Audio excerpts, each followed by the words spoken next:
सूरज ढल रहा था। शांत तालाब पर सुनहरा रंग छा रहा था। एक मछुआरा किनारे पर बैठा था, हाथ में मछली पकड़ने की छड़ी लिए धैर्यपूर्वक किसी मछली के पकड़ने का इंतजार कर रहा था। घंटों बीत गए, लेकिन एक भी मछली ने चारा नहीं खाया। वह हताशा में अपना सिर खुजलाते हुए आहें भर रहा था। आज क्या हुआ? क्या मैंने गलत जगह चुन ली? उसने खुद से कहा।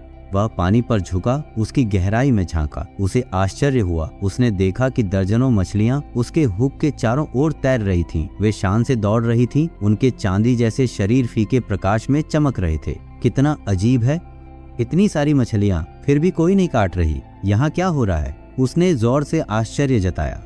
तभी एक राहगीर ने मछुआरे के हैरान चेहरे को देखा। वह उसके पास गया और बोला, भाई, लगता है तुमने यहाँ काफी समय से मछली नहीं पकड़ी है। क्या तुम्हें पता नहीं, इस तालाब की मछलियां अब हुक नहीं काटती। मछुआरा चौंक कर ऊपर देखने लगा। क्या मतलब है तुम्हारा? वे क्यों नहीं काटेंगे?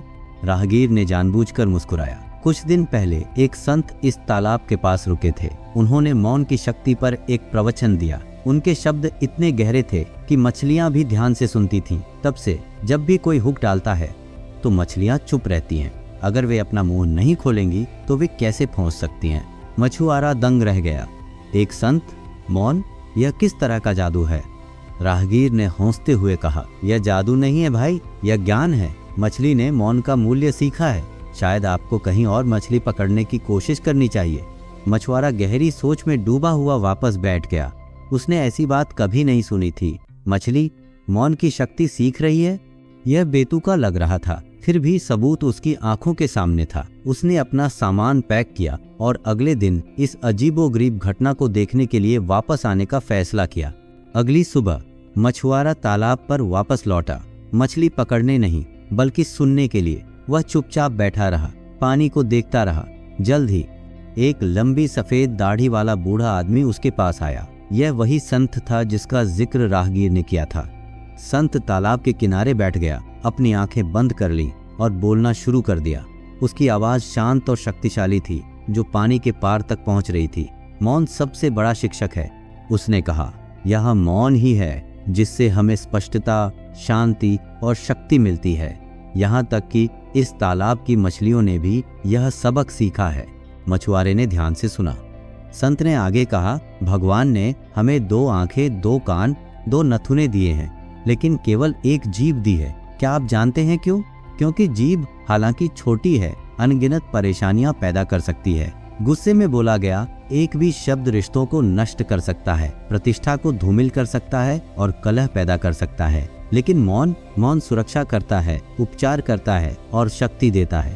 तालाब की मछलियां संत के पास इकट्ठी होने लगीं, मानो उनकी बातें सुन रही हों। मछुआरा हैरान था, उसने ऐसा पहले कभी नहीं देखा था। संत का उपदेश एक सरल संदेश के साथ समाप्त हुआ। अपनी जीभ पर नियंत्रण रखो और तुम अपने जीवन पर नियंत्रण रखोगे। संत के चले जाने पर मछुआरा चुपचाप बैठा रहा। उसने जो शब्द सुने थे उन पर विचार कर रहा था। उसने महसूस किया कि मछलियां सिर्फ हुक से बच नहीं रही थीं, वे संत की शिक्षाओं का पालन कर रही थीं। उन्होंने प्रलोभन के बजाय मौन को चुना था।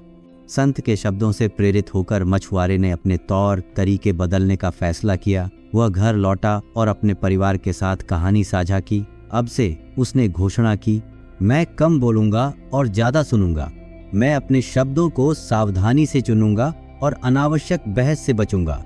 उसकी पत्नी और बच्चे आश्चर्यचकित थे, लेकिन उसका समर्थन कर रहे थे। उन्होंने लगभग तुरंत ही उसमें बदलाव देखा। वह शांत, अधिक धैर्यवान और अधिक विचारशील हो गया। उसके रिश्ते बेहतर हुए और उसका घर शांति से भर गया।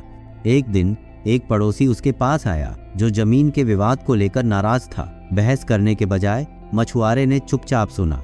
जब पड़ोसी ने अपनी भड़ास निकाल ली तो मछुआरे ने धीरे से कहा, मैं आपकी चिंताओं को समझता हूँ, आइए मिलकर इसका समाधान निकालें। पड़ोसी उसके शांत व्यवहार से हैरान रह गया और मामले पर शांति से चर्चा करने के लिए सहमत हो गया।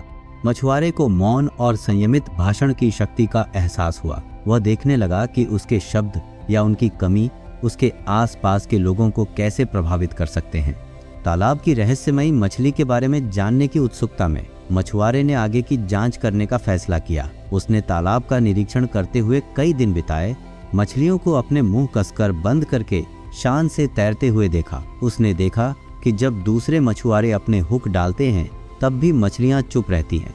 एक शाम जब वह तालाब के किनारे बैठा था तो उसने बच्चों के एक समूह को पानी में ब्रेड क्रम्ब फेंकते देखा। मछलियां पास तैरती थीं, लेकिन खाने के लिए अपना मुंह नहीं खोलती थीं। बच्चे हंसते हुए कहते थे, ये मछलियां बहुत चालाक हैं, वे काटना नहीं जानती। मछुआरा मुस्कुराया। मछली ने वास्तव में एक मूल्यवान सबक सीखा था। उसने सोचा कि क्या मनुष्य भी ऐसा कर सकते हैं? क्या वे अनावश्यक भाषण और कार्यों के प्रलोभन का विरोध कर सकते हैं? मछुआरे ने खुद को परखने का फैसला किया। उसने पूरे दिन चुप रहने की कसम खाई। केवल तभी बोलेगा जब बहुत जरूरी हो। ये उसकी अपेक्षा से कहीं ज्यादा कठिन था। उसने पाया कि वह मौसम से लेकर अपनी पत्नी के खाना पकाने तक हर चीज पर टिप्पणी करना चाहता है, लेकिन उसने खुद को रोक लिया। इसके बजाय सुनना और देखना चुना। दिन के अंत तक उसे शांति का ऐसा एहसास हुआ जो उसने पहले कभी अनुभव नहीं किया था। उसके परिवार ने भी इस बदलाव को महसूस किया। तुम बहुत शांत लग रहे हो, उसकी पत्नी ने टिप्पणी की। तुम्हारा राज क्या है? मछुआरा मुस्कुराया। चुप रहो, उसने सरलता से कहा। मछुआरे के परिवर्तन ने उसके आसपास के लोगों को प्रभावित करना शुरू कर दिया। उसके दोस्तों और पड़ोसियों ने उसके शांत व्यवहार को देखा और उससे सलाह मांगी। उसने तालाब और संत की शिक्षाओं की कहानी साझा की। धीरे धीरे लेकिन निश्चित रूप से गांव बदलने लगा।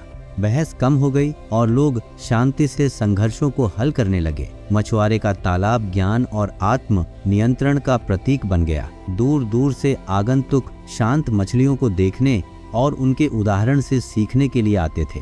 कई साल बीत गए और मछुआरा बूढ़ा हो गया। वह अक्सर तालाब के किनारे बैठकर अपने सीखे हुए सबक पर विचार करता था। मछलियां अभी भी चुपचाप तैर रही थीं, जो मौन की शक्ति का एक जीवंत प्रमाण था। एक दिन एक छोटा लड़का उसके पास आया।